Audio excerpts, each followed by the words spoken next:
It's my feel-good breakfast show.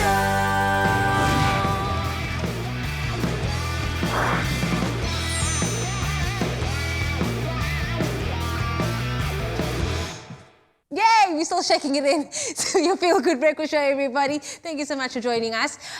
Friday, yeah, you can see the love is still being spread here on your Feel Good Breakfast Show. But of course, JP Sebastian is back because if you don't have any plans this weekend, then he has some awesome SABC movies for you to check out. And we'll start with one of my favorites. This is an old school. We're going back in time. Shrek the Third. Somebody once told me the world is going to roll me. I'm not the sharpest tool in the shed. I was looking kind of dumb with my... I'm sorry, I'm doing the Smash Mouth lyrics. Somebody once told me the world is gonna roll me. I ain't the sharpest tool in the shed. JP, can I just say that we share a moment now, and I feel like... Is this what happens when you share moments? Do you just touch balls? Just tell us about the movie that's happening, Shrek the Third. Shrek the Third. I don't know why that was so hard for you. Okay, so Shrek the Third comes on SABC 1 tomorrow at 8 p.m. Shrek has now gone through the motions. Obviously, this is number 3. Fiona and him are tight. It's all good. He is, however, in line to take the throne from King, whatever his name was, voiced by John Cleese in the second one. And he's not too keen to be king. Ah, yes, so Donkey's back too, and so is the cat that gave about 40% of South Africans cardiac arrest instantly when he announced his name so vigorously. Puss in Boots. Yeah. Now we've moved on to him trying to decide his political life next. He's the family guy. He's also getting a bit of sort of cold feet about having a kid. He doesn't know if he's capable of doing that. And all the while, Prince Charming, who you're not looking at there, is intent to take over power, take over the throne. So Shrek has to get a replacement king because he's not too keen, and at the same time fight Prince Charming, but with the help of Fiona and the other charming princesses that you see there.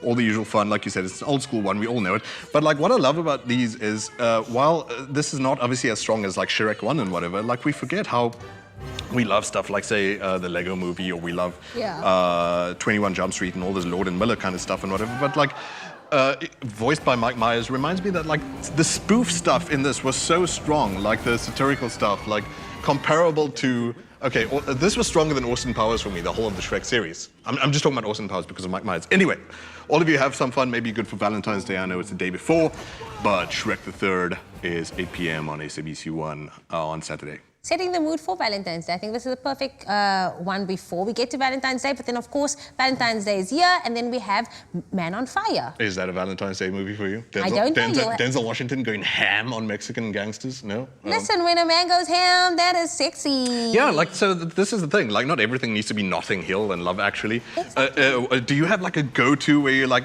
I don't care what the mood is, I want some action, like, is it Man on Fire for you, possibly? Have you seen this one before? I've not seen it, but now I might check it out. I always ask the wrong questions, I'm sorry. You're obviously for the Notting Hills and the Love Action. I'm not. I would actually watch something like this for Valentine's Day, but I first need you to tell me a bit more Totally good, actually. Like, so after, we had more recently, like, The Equalizer with Denzel Washington, Equalizer 2, and that whole bout of movies like that, where he goes vigilante, takes justice into his own hands.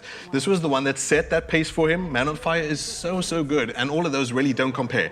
They don't hold a flame, they don't hold a bomb, they don't hold an incendiary device to Man on Fire. So he plays opposite here Dakota Fanning, who was that amazing little child actor and then turned into a vampire in Twilight, God bless her. Christopher Walken as well, just an incredible cast. Also the dude from, oh nuts, I've forgotten his name, but he was from Hannibal, that's right, the Hannibal Lecter movie. Nevertheless, it's a very strong cast, and the story is this guy who has this, I feel like I really don't need to tell you this because this is such classic Denzel.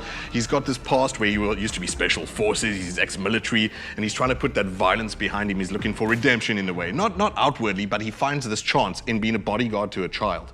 Now, it's based on the fact that kidnappings were pretty rife in Mexico at one point. I hope it's still not the case. But the gang that it's set off of made in 6 years $300 million in real life off of ransoming people's loved ones. So, hey, we steal your loved one, you make the phone call, do you want to pay the money to get them back? Scary stuff. They used to be called the ear loppers, actually, because they'd send you a family member's ear. So, like, the movie is based on like a scary, dark reality. Denzel Washington, however, is so classy in this. Like, it's so easy to see in these action movies, like the dude who, oh, he's got to drink and he's got to do all these cliche sort of numbers of looking like the worn out dude who's trying to look for one last glowing hope of, you know, getting his dignity back after all the violence that he's caused his entire life. But he plays it so fine, so balanced, so delicately.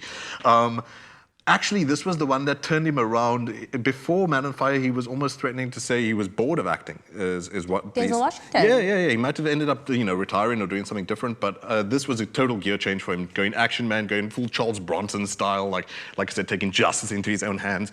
I don't need to describe Man on Fire to you, though. We all know it. It's so good. Please watch it on SABC 3 at 9:30.